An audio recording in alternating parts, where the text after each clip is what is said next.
जहां भी चुनाव होता है, जहां एसआईआर हो रही, वहां घुसपैठी आ गए। मुझे आप बताइए बिहार में कितने घुसपैठिए मिले? करी तो थी एसआईआर वहां पर, उसका जवाब नहीं देता चुनाव आयोग। कितने घुसपैठियों को आपने डिटेंशन सेंटर भेज दिया बिहार में? ये सब उल जलूल बातें हैं। असलियत ये है कि जो डेडलाइन दी गई है एसआईआर में, वो डेथ लाइन बन चुकी है।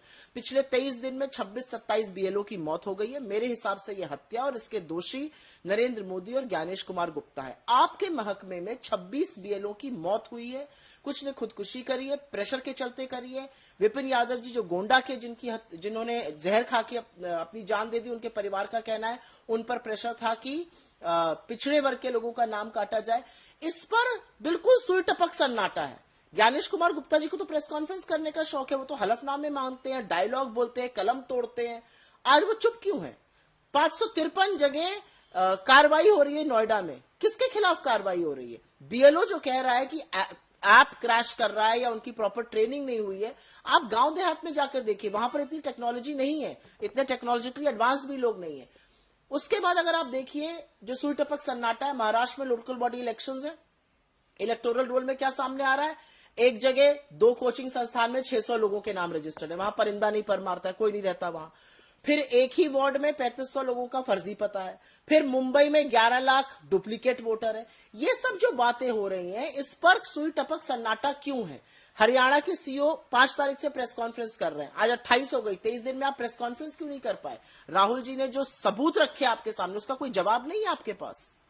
मैम, कर्नाटका के अंदर बीजेपी ने कह दिया कि सरकार का इकबाल नहीं रह गया है और हम नो कॉन्फिडेंस मोशन लेकर आएंगे कर्नाटक विधानसभा के अब सत्र में जो बेलगावी में होगा। कर्नाटका में बीजेपी को बोलने की ना तो हैसियत है, ना उनको कोई नैतिक अधिकार है। कर्नाटका में एक चुनी हुई सरकार है और वो सरकार पूरा अपना कार्यकाल करेगी, दोबारा रिपीट होगी। कर्नाटका की हमारी सरकार ने जो क्रांतिकारी योजनाएं थी, गृह लक्ष्मी, गृह ज्योति, शक्ति योजना, उससे जिस तरह का लाभ लोगों को पहुंचाया है, लोकप्रिय सरकार है। महिलाओं के हाथ में पैसा आया है, महिलाओं ने अपना रोजगार शुरू किया है, सृजन किया है जॉब्स का, और उसके चलते कर्नाटका की बेहद लोकप्रिय सरकार है। हमारा जो अंदरूनी मामला हम वो सॉल्व कर लेंगे। बीजेपी तो जो द्वंद मचा हुआ है केशव प्रसाद मौर्य और योगी जी में, जिस तरह की खींचातान है, जो अमित शाह जी और योगी जी में तलवारें खींची हुई, उस पर ध्यान दे। बात हो रही है वो रिजिजू साहब ने बोली, कल आपने वंदे मातरम को लेकर बात कही थी। उन्होंने कहा कि government is keen on parliament discussing Vande Mataram during winter session and Kiren Rijiju tells that if the matter SIR is to be discussed, the subject has to be widened like a reform. We can't think about it. We can think about it. Mr. Rijiju should tell India at what stage will the government of India, the ruling party, the BJP, and the Election Commission respond on not allegations but proof that has been put forward by the leader of opposition Rahul Gandhi across Karnataka, across Haryana, of how elections have been rigged, of how voter lists have been manipulated, of how fraud voters have been added, of how fake addresses have been used, of how in an 8x10 room, in one room houses, hundreds of voters, thousands of voters are being registered. They first have to answer this. बाकी सारी बातें बाद की बात है। आपने जो चुनावी प्रक्रिया के साथ मखौल किया है, 5-5 लाख लोगों के नाम जुड़ गए बिहार में बिना फॉर्म 6 भरे हुए, जो वो मखौल चल रहा है, जो बीएलओ की मौतें चल रही हैं, ये नैतिकता के और मर्यादा की चीजें हैं। इस पर पहले चर्चा हो। और तैयार हैं हम लोग चर्चा करें। भाई, पहले तो राज्यसभा की बुलेटिन में वंदे मातरम और जय हिंद को ना बोलने जाने की हिदायत दी जाती है। अब वो तैयार है चर्चा के लिए। क्या चर्चा करिएगा आप? आपने आजादी के आंदोलन में अपनी छोटी उंगली का छोटा नाखून नहीं कटाया, इसलिए आपको वंदे मातरम और जय हिंद का महत्व ही नहीं पता। आपको पता ही नहीं है कि जय हिंद बोलते हुए हमारे क्रांतिकारी फांसी के फंदे पर झूल गए। जय हिंद को सबसे लोकप्रिय सुभाष चंद्र बोस जी ने बनाया। नेताजी सुभाष चंद्र बोस ने जय हिंद के बिना अपने किसी अभिवादन का अंत नहीं करते थे। पंडित नेहरू, जय हिंद हमारी सशस्त्र सेना का, हमारे अर्धसैनिक बलों का उद्घोष है, उनका अभिवादन है। वंदे मातरम की रचना बंकिम चंद्र चटर्जी ने की, रविंद्रनाथ टैगोर जी ने उसको पहली बार कांग्रेस के अधिवेशन में गाया। वंदे मातरम हिंदुस्तान को मां का दर्जा देता है, भारत माता को वंदन करता है, उनका नमन करता है। उस वंदे मातरम से आपको दिक्कत है जो वंदे मातरम राष्ट्रीय गीत घोषित हुआ 1950 में, जो स्वदेशी आंदोलन का उद्घोष बना, जिस पर तमाम महानायकों ने जिसका उपयोग किया। तो आप इधर उधर की बातें मत करिए। आपको ना इतिहास पे गर्व है, ना भविष्य की कोई योजना है। आप वोटर मैनिपुलेशन से चोरी करके सरकार में हैं और यही एक सच है।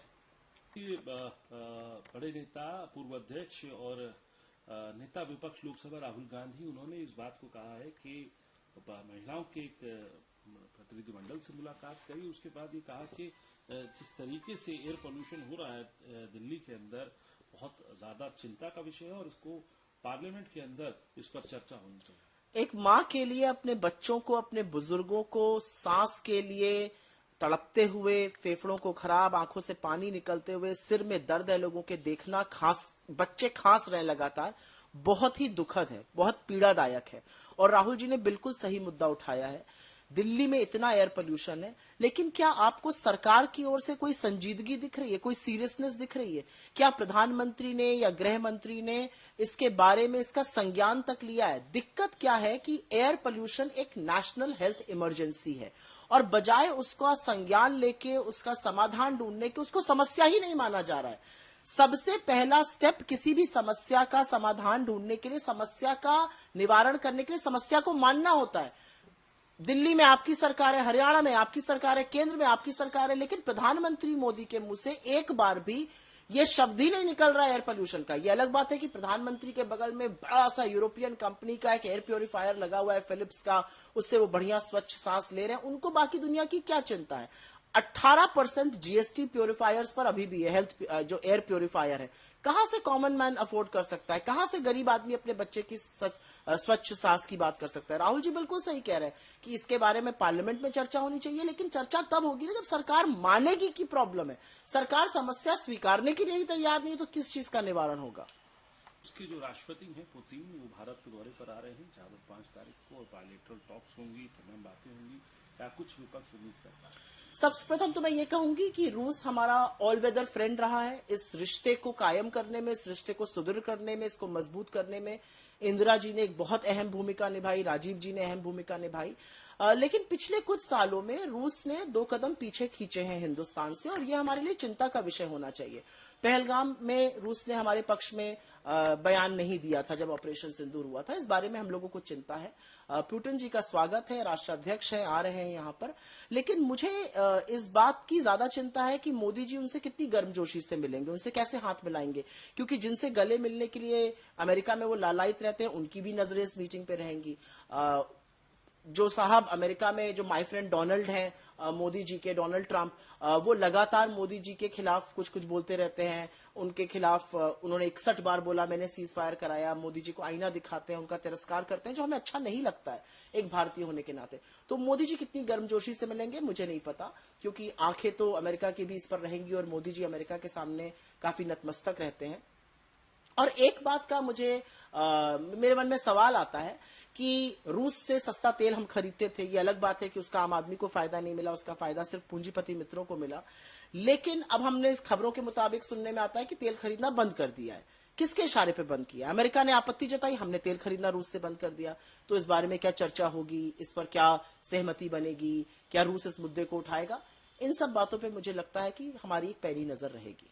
गर्मियों की छुट्टी होने वाली थी, मेरे पापा आने वाले थे, तो हम लोग सभी खुश थे। तो मैं एक बेड पे चढ़ के डांस कर रहा था, लेकिन वो पहले ही आ गए।